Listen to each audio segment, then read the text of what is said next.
구천을 떠돈다는 말이 있습니다. 구천은 땅속 깊은 밑바닥이란 뜻으로 죽은 뒤에 넋이 돌아가는 것을 말합니다. 죽은 자라면 당연히 돌아가야 할 곳이 바로 구천인 것이죠. 자, 그런데 그곳으로 돌아가지 못하는 원혼들이 있습니다. 타인 때문에 자신의 꿈과 생을 접어야만 했다면 그 아픔은 더욱 가슴에 사무칠 것입니다.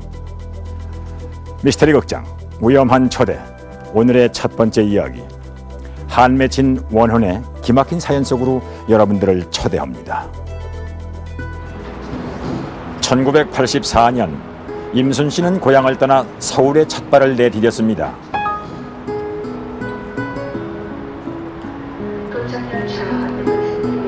부푼 꿈을 안고 서울을 바라보며 임순 씨는 마음을 다졌습니다.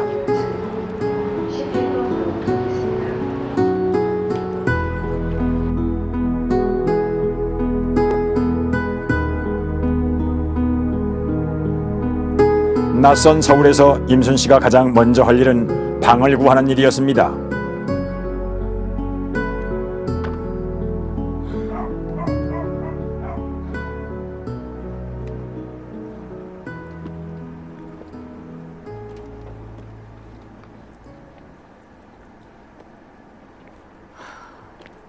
마련한 돈이 모자라 방을 구하는 일은 쉽지 않았습니다. 그때 임순 씨에게 그 복덕방이 눈에 띄었습니다.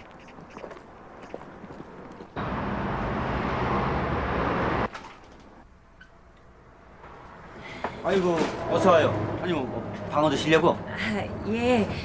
저기 싸고 좋은 방 있나요? 아유, 방은 있죠. 아니, 근데 아가씨는 뭐 혼자예요? 예. 혼잔데요. 아니, 주인이 잠에 드는 건 딱 질색이거든. 왜요? 아이고, 아가씨를 더 봐. 뭐 전기세에다가 수도세에다가 아주 골치 아프거든. 전 안 그래요. 물도 조금만 쓰고 전기도 별로 안 써요. 저 전략 잘해요. 알았어. 방은 6개월 계약에 월 6만 원씩이야. 지금 방은 비어 있고 어때? 좋아요. 새도 6만 원이면 엄청 싸네요. 주인이 착한가 봐요. 그럼 지금 들어갈 수 있을까요? 아니, 뭐 지금 들어가려고? 예. 저 어제 아저씨 만나려고 좋은 꿈 꿨나 봐요. 서울에 올라오자마자 방도 없고 게다가 방세도 싸고 돈을 덜 받는 걸 보면 주인도 참 좋으신 분들 같아요. 고마워요, 아저씨. 아이, 뭐 고맙긴 뭐. 아니, 근데 뭐 짐은 그것뿐이야? 서울살이 첫날에 이 정도면 저 부자죠.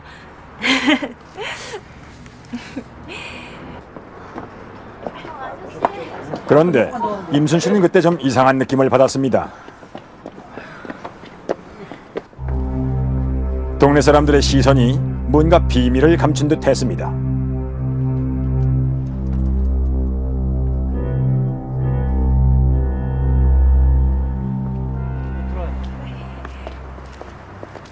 어때, 뭐 집이 마음에 들어요? 예. 네? 집이 참 좋네요. 네.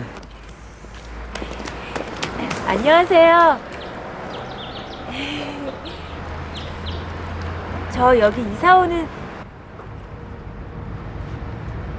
주인이 아니신가 봐요. 아, 집주인 여기 잠시 안 살아요. 무슨 사정이 있는지.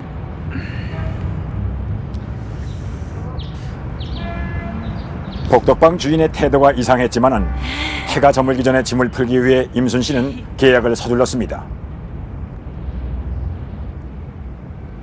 이상하게 생각 들었어요. 동네 사람들도 뭔가 좀 속이는 것 같고 보는 눈빛도 별로 좋지도 안 하고 그래서 그 집에 그 방을 얻게 됐거든요. 그러니까 방값도 싸고 그래가지고 얻게 됐는데 그 주인은 없었고요. 그 집에 옆에 새 들어 사는 사람이 있었고 그것도 새 들어 사는 사람도 별로 그렇게 달가워하지 않았어요. 그런 적이 없고 그래서 그 싼 맛에 뭐 방을 얻었거든요. 근데 그게 화근이었죠. 바로 이 방이에요. 예. 와, 방이 좋네요. 임순 씨는 아담하고 깨끗한 방이 마음에 들었습니다. 그런데 방에는 두 여자의 사진이 걸려 있었습니다. 전 주인의 사진이려니 하고 대수롭지 않게 여겼습니다.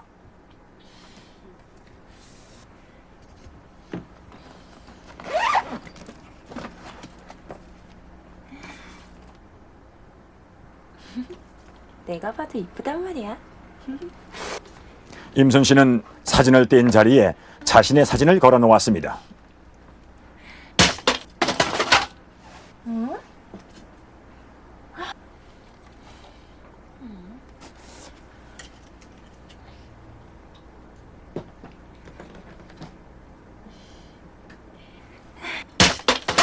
그런데 마치 누가 일부러 떨어뜨리기도 한 것처럼 걸어놓은 사진이 연거푸 떨어졌고 임순 씨는 뭔가 모를 섬찟한 느낌을 받았습니다.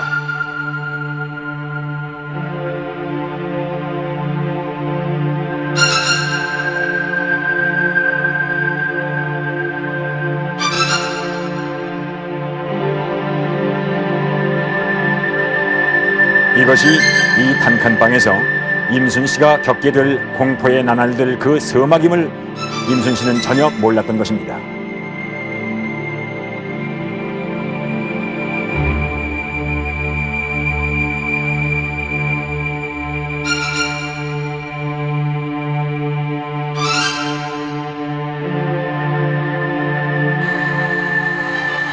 그 당시 지방에서 상경한 아가씨들은 대부분 청계천에 봉제 공장을 다니고 있었습니다.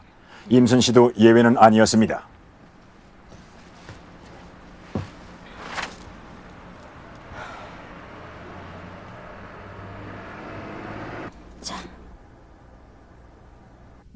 많이 먹어? 나도 이번 달 월급 타면 도시락 싸올 수 있겠지? 미안해, 정혜야. 미안하긴. 인순이 넌 약해 빠진 마음이 문제야. 너 서울이 어떤 데인 줄 알아? 그냥 서울에서도 고백하는 데가 여기 서울이야. 얻어먹을 때는 눈 딱 감고 얻어먹는 거야. 그리고 나 우린 동네 친구잖아. 남자들만 먹어치기 친구 있냐? 너 방은 살만해? 좋아. 지상의 방 한 칸이란 말 알지? 난 세상에서 제일 좋은 게 지금은 내 방이다. 기집애. 너 그럼 그 방하고 결혼해라. 얘는 방하고 어떻게 결혼을 하니? 왜? 방이 좋다며. 세상에서 제일 좋으니까 결혼해야 되는 거 아니니? 그럴까? 새벽부터 저녁까지 피곤한 하루였지만은 임순 씨는 서울 한복판에 자신의 방이 있다는 걸 생각하면 힘이 났습니다.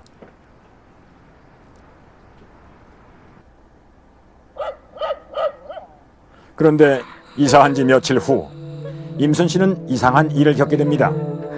밤새도록 여자의 울음소리가 들려왔습니다.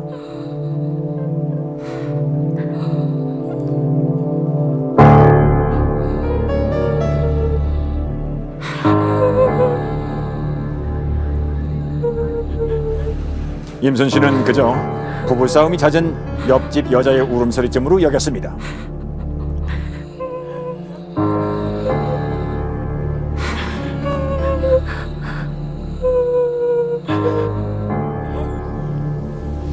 누가 싸우나? 모르겠다.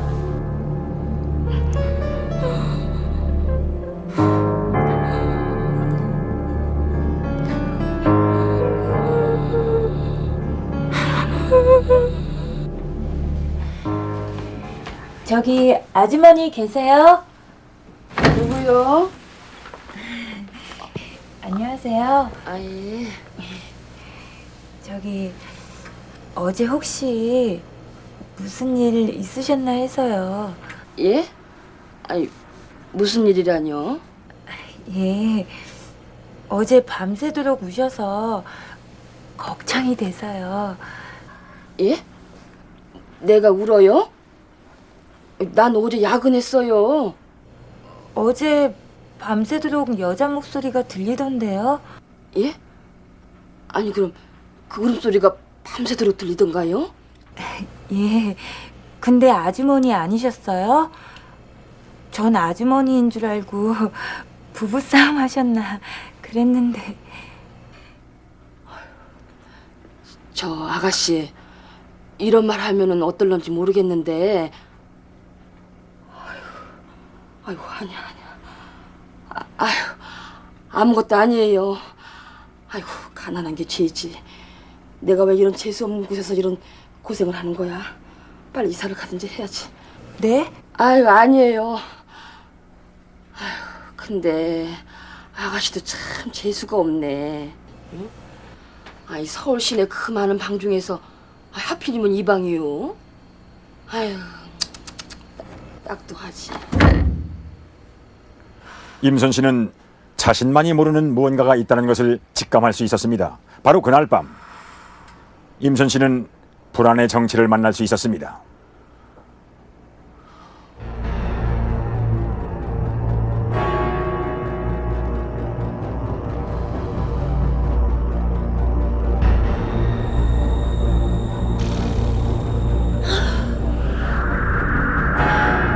그 느낌은 바로 이 두 여자의 울음소리였던 걸까요? 그들은 임순 씨를 노려보고 있었습니다.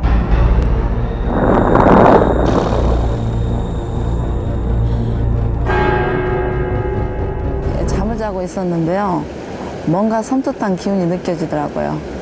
그래서 눈을 떴는데 저 한쪽 구석에서 나를 누군가가 굉장히 이렇게 좀 노려보고 있는 것 같았어요. 그래서 몸은 안 보이는데 그 저기 눈동자만 보였어요. 눈만. 그래서 두 눈이 그러니까는 굉장히 이 섬찟한 그런 날카로운 눈빛으로 나를 보고 있더라고요. 그래서 너무 무서웠죠. 그리고 몸을 서서히 움직이려고 했는데 움직일 수도 없고 이렇게 가위에 눌린 것처럼 그렇게 안 움직여지고 그랬어요. 그것은 대체 누구였을까요? 이사를 하자마자 이상한 흐느낌이 들리더니 이제는 살을 훑어내리는 섬뜩한 두 여자의 모습이 임순 씨 앞에 나타났습니다. 혹시 그것은 환영이나 단순한 가위 눌림이 아니었을까요?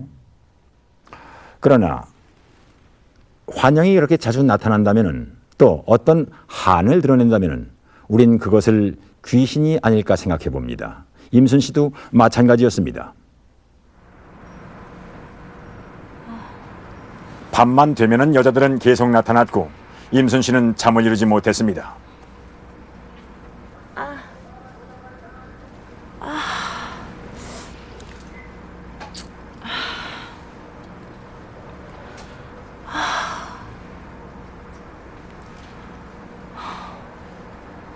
모자란 잠 때문에 임순 씨는 일하다가 실수하기도 다반사였습니다.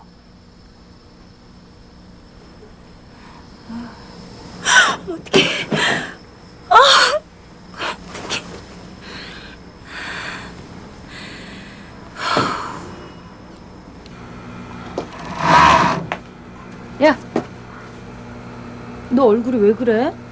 피죽도 못 얻어먹은 사람 같아. 무슨 일 있어? 아니야.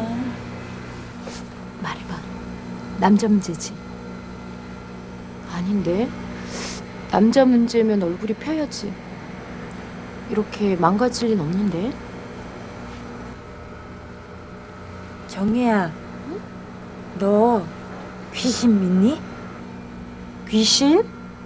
그럼 너 이러는 거 귀신이랑 관계 있는 거야? 그러고 보니 너 혼자 사는 게 무섭구나? 모르겠어. 자기만 하면 뭐가 자꾸 나타나.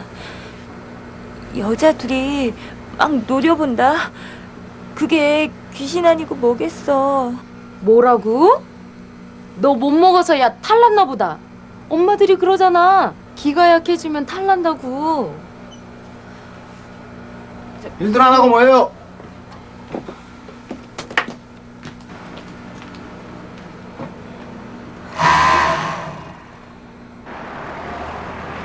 방으로 향하는 발걸음은 늘 무거웠습니다. 그런데 그날 우연히 임순 씨는 방의 비밀에 한 발 다가설 수 있었습니다.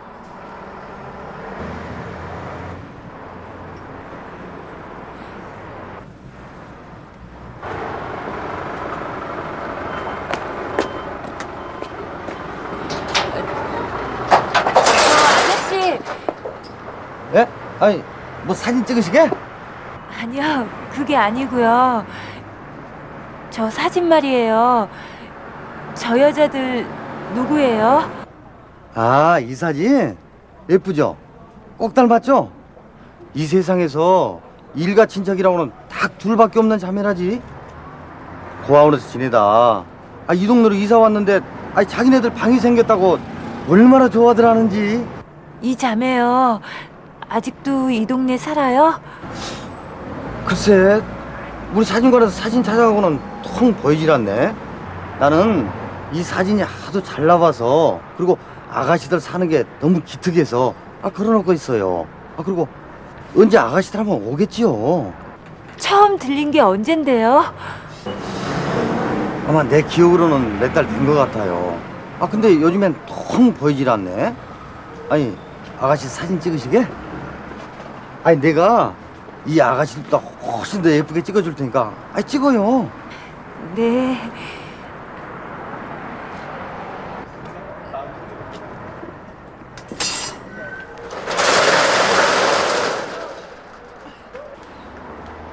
왜 그 자매의 사진이 단칸방에 걸려 있는 걸까요? 또 왜 그들이 귀신이 되어 나타나는 걸까요?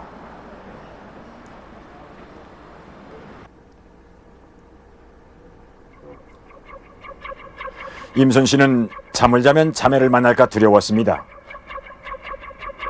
하지만 온종일 옷감을 나르고 온갖 잔심부름을 하느라고 피곤해 지쳐 결국 잠에 빠져들고 말았습니다.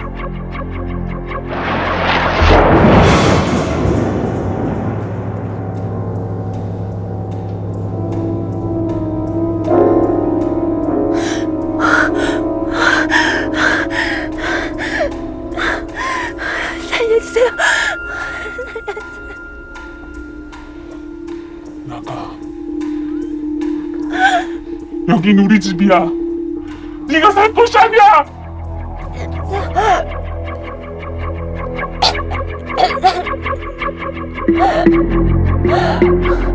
자기네 방이니까 이렇게 나가라 그러더라고요. 그래서 그때 그 목소리가 아직도 생생하죠. 생생하고, 그러고 그날 밤에 나타나서 제 목을 조르면서 나가라고 했어요. 나가라는데, 하지만 저는 나갈 수 없었고, 또 마음이야 꿀뚝같지만은 또 그 집보다 더 싼 집도 없었고, 방값이 싼 방도 없었고, 제 생활도 어려웠었고,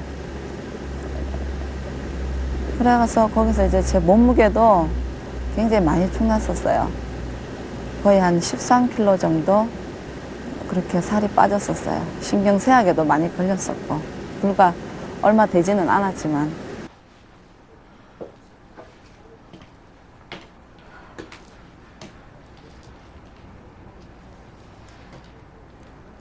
그 후 임순 씨는 공포에 질려 방으로 들어가지 못하고 친구네 집에서 자주 밤을 지새웠습니다.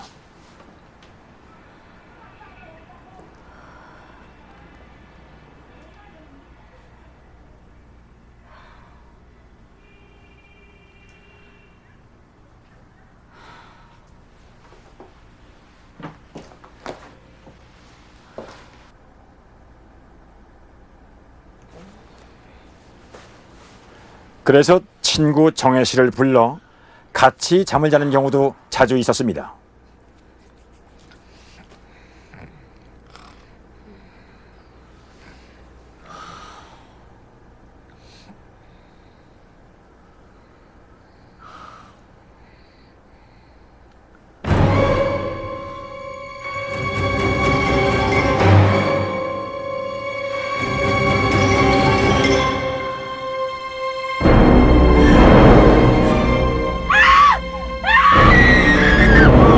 대체 자매는 왜 임순 씨를 괴롭히는 걸까요?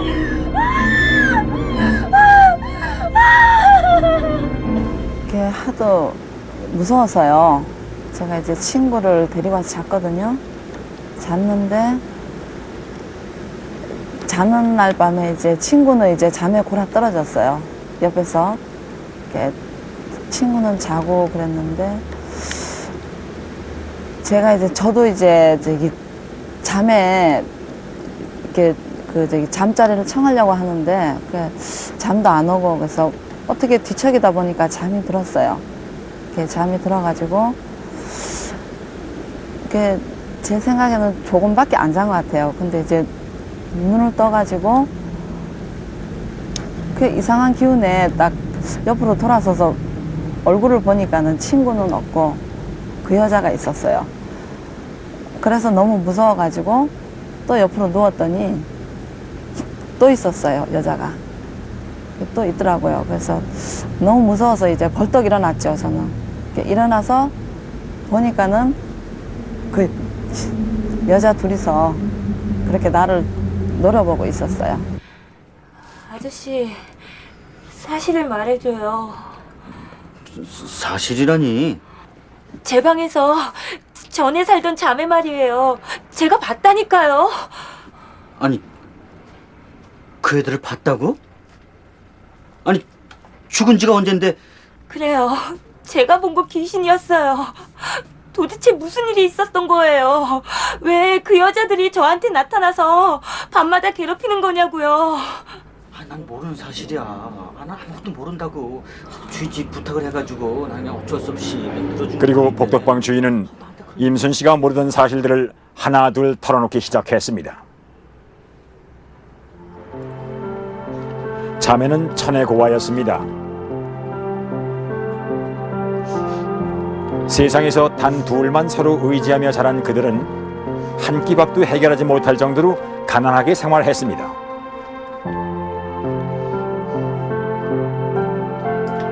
하지만 착한 자매에게도 희망이 생겼습니다. 자매 중 언니가 조그마한 봉제 공장에 취직이 됐던 것입니다.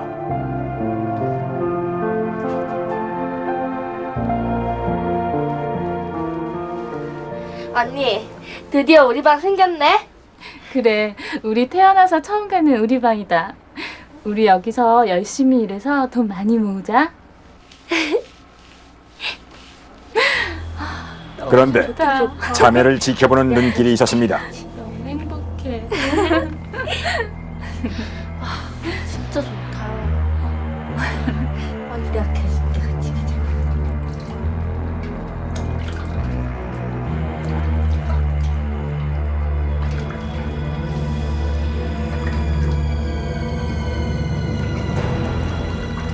그는 집주인의 아들로 자매의 일거수일투족을 감시하기 시작했습니다. 자매에게 서서히 위험이 다가오고 있었던 것은 아닐까요?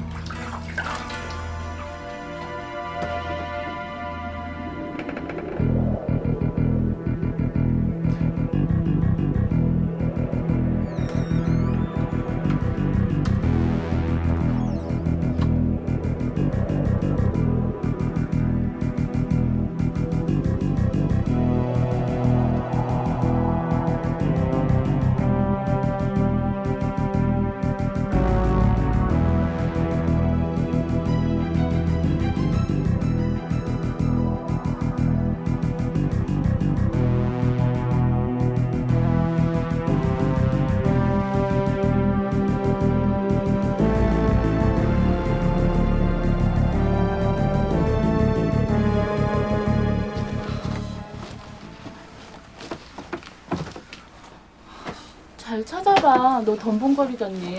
어딨어? 대관절 어떤 사람이 여자 속옷을 훔쳐간다니? 나 알아. 안다고? 너 혹시 저번에 말한 그거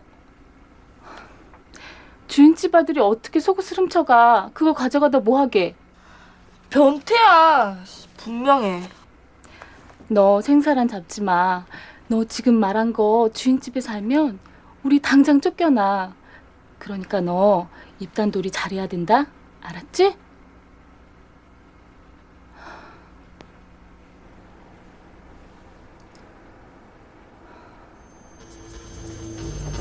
그러던 어느 날 남자의 이상한 행동은 직접 목격되었고 자매에 대한 그의 집착은 더욱 커져만 갔습니다.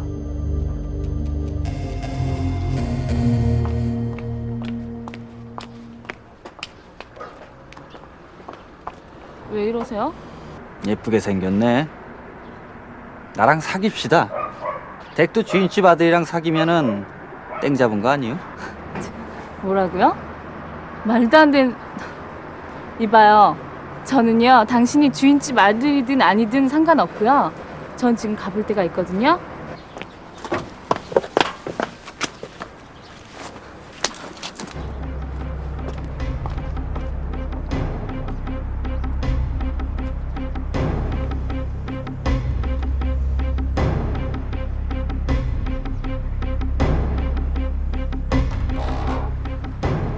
자매로부터 모욕을 당할수록 남자는 자매에게 집착했습니다. 아니, 오히려 모욕을 즐기며 더욱 병적으로 행동했습니다.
그러던 어느 날 자매의 방으로 들어오는 그림자가 있었습니다.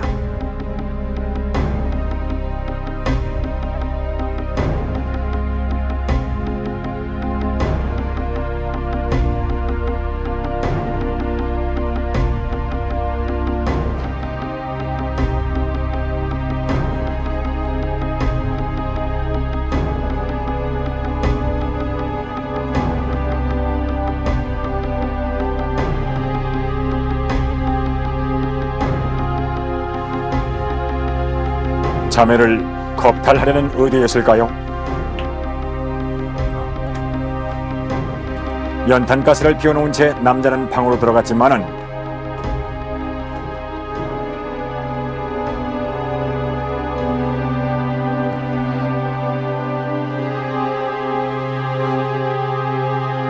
독한 연탄가스는 이미 자매의 생사를 갈라놓고 있었습니다. 그 밤 자매는 불귀의 객이 되고 말았던 것입니다. 떡방 할아버지가 그때서 말해주더라고요. 저한테 자매가 연탄가스로 사망을 했는데 그게 아직 해결이 안 됐더라고요. 그리고 그 집주인이 보상 등 아무런 문제 해결이 되지 않았는데 도배도 새로 하고 장판도 새로 해서 빨리 집을 내놓아 놨다가 하더라고요. 그리고 내가 들어온 거라고. 그 원혼들이 그 방을 떠돈다는 소문이 있어 집주인도 그 집에서 살지 않는다고 하더라고요. 듣고 보니 자매가 너무 불쌍했어요. 그리고 그때야 나보고 왜 나가라고 했는지 알겠더라고요. 혹시 패티시즘을 아십니까? 여성의 속옷이나 여자만이 사용하는 물건에 집착하는 증상을 말하는데요. 보통 일반 남성들이 조금씩은 가지고 있는 부분입니다. 자, 그런데 그 집착이 남에게 해를 준다거나 또는 여자에 대한 소유욕으로 발전한다면 패티시즘은 걷잡을 수 없는 폭력을 불러일으키게 됩니다. 그리고 그 폭력은 살인이라고 하는 무서운 재앙을 낳을 수도 있습니다.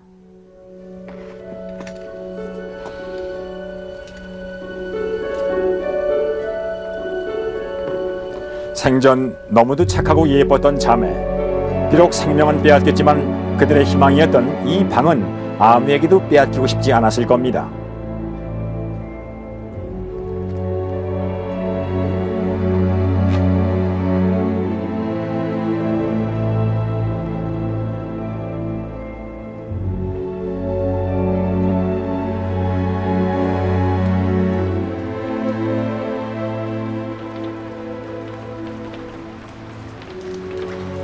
여전히 자매의 방에서 자매는 흐느끼며 한을 토해내고 있을지도 모릅니다.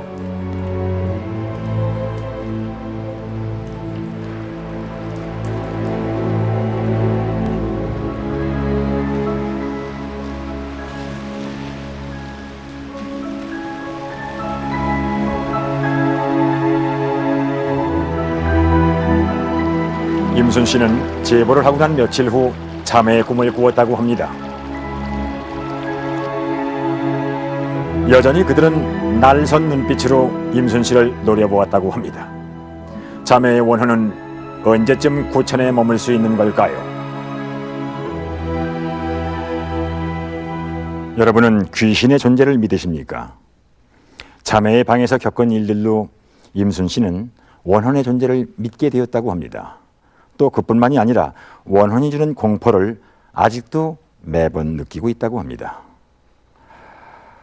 혹시 우연히 들른 방에서 이상한 느낌을 받아본 적은 있으십니까?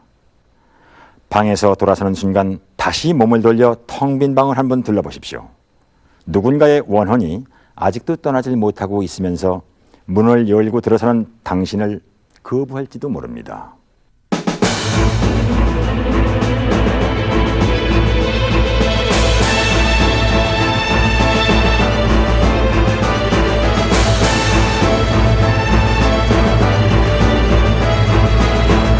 지금은 흔히 볼 수 없지만은 예전엔 마을로 들어서려면 우선 첫 번째 마주치는 것이 있었습니다.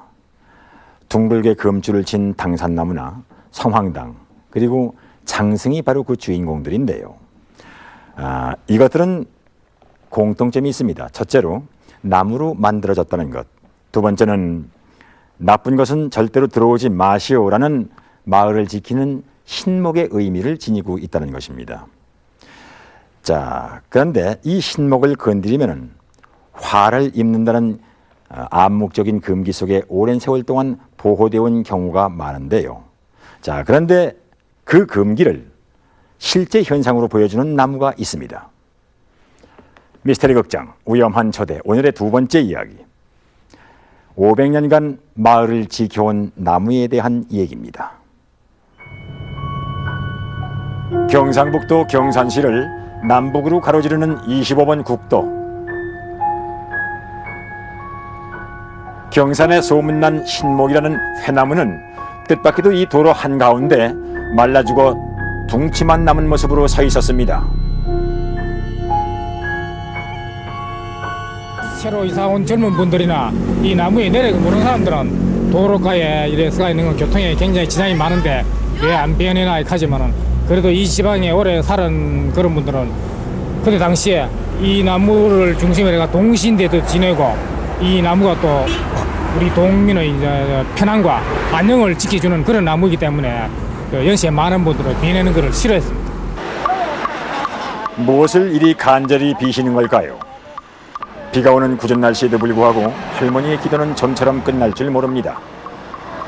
이렇게 삼남동 회나무는 주변 사람들에게 아직껏 영험함을 지닌 신목으로 여겨진다고 하는데요. 회나무는 지금으로부터 500여 년 전 남북으로 두 그루가 이 자리에 심어졌는데 당시 이곳은 경산현청의 관아들이었다고 합니다.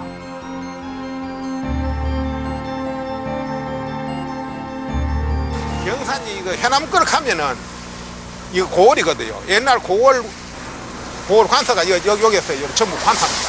크게 이자하고 관사인데 고을 관사 있을 당시에 해남거를 가면은 뭐 잔이고 대구고 뭐 어디 밀양이고 뭐 우상이고 해남거 가면 모르는 사람들 없어요.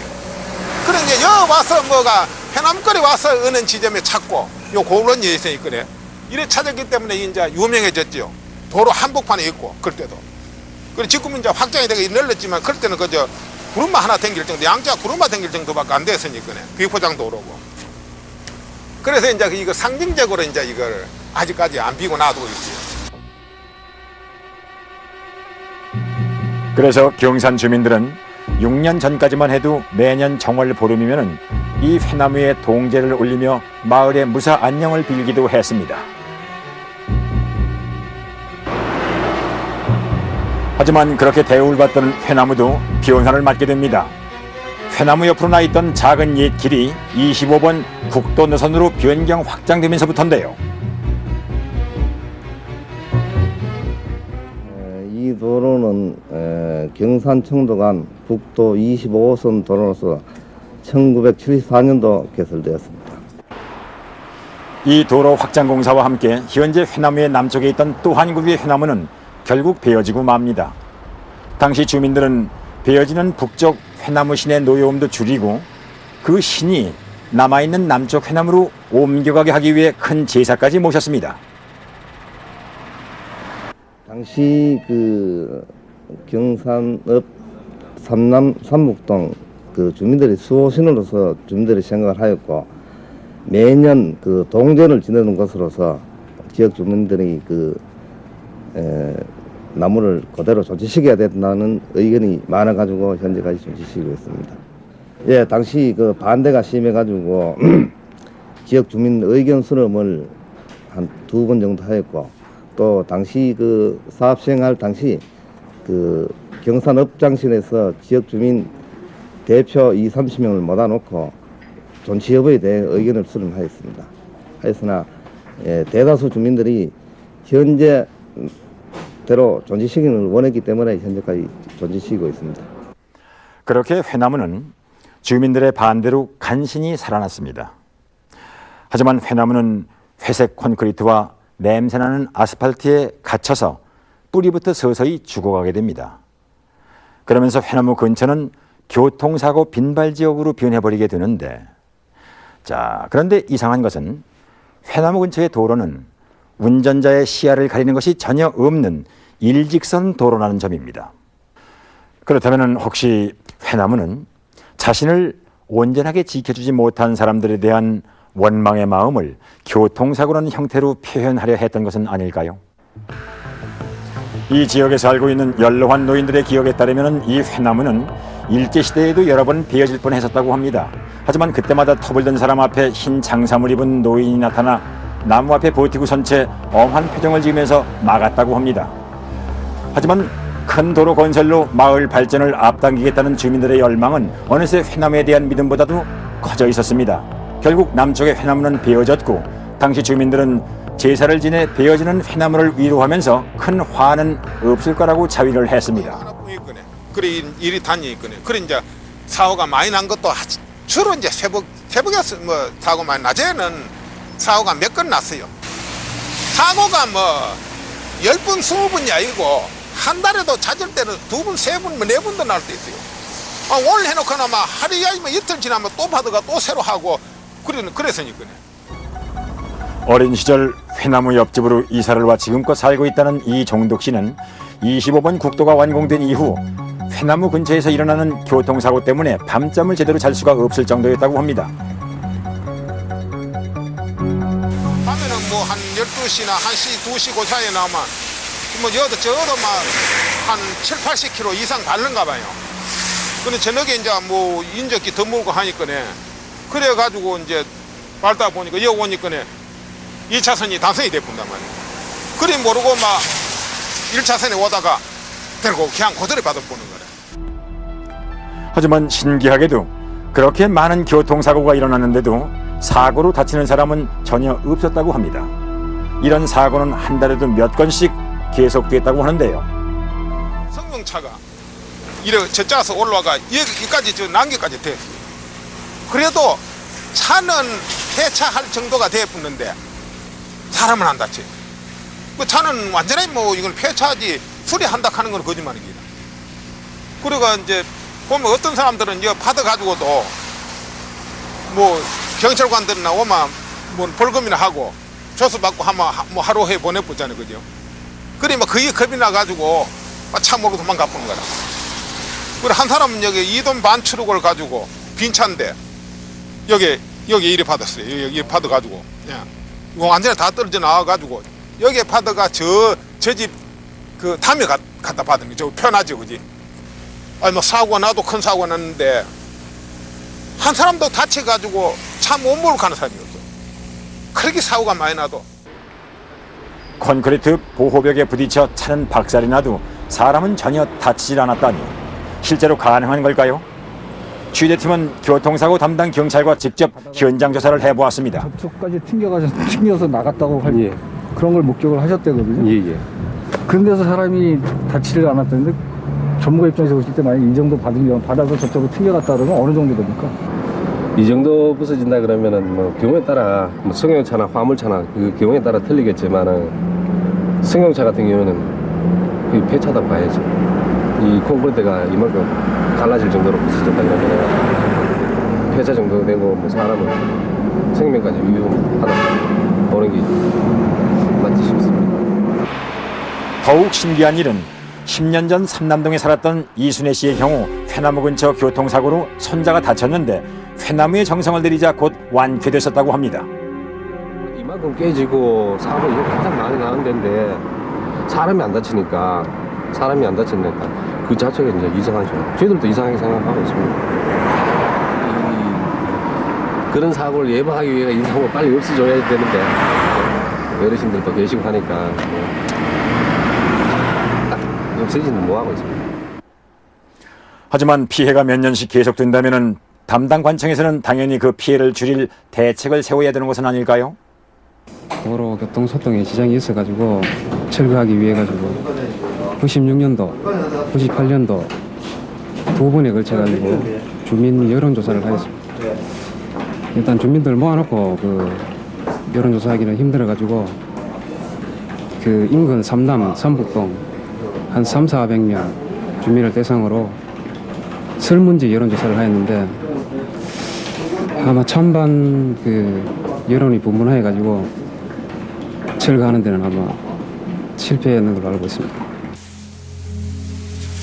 이렇게 해서 회나무는 500여 년간 뿌리를 박은 채 살아온 땅에서 베어지는 화는 모면했습니다. 하지만 회나무는 주민들이 알지 못하는 새에 서서히 뿌리부터 죽어갔습니다.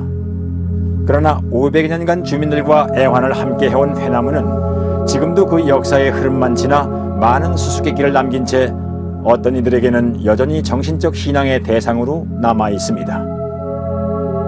회나무가 죽어버리자 경산의 25번 국도에서 일어나는 이유를 알 수 없는 교통사고들은 사라졌다고 합니다. 하지만 그것만으로 회나무의 원망이 다 끝났다고 생각해도 될까요? 세상에 존재하는 모든 것에는 이유가 있다고 합니다. 이 말은 곧 하찮은 미물일지라도 가벼이 생각해서는 안 된다는 뜻이겠죠. 자, 지금 이 순간에 여러분 주위를 한번 둘러보십시오. 여러분이 느끼지도 못하는 이 순간에 여러분 곁에는 존재의 이유를 확인하려는 그 어떤 것들이 당신을 지켜보고 있을지도 모릅니다.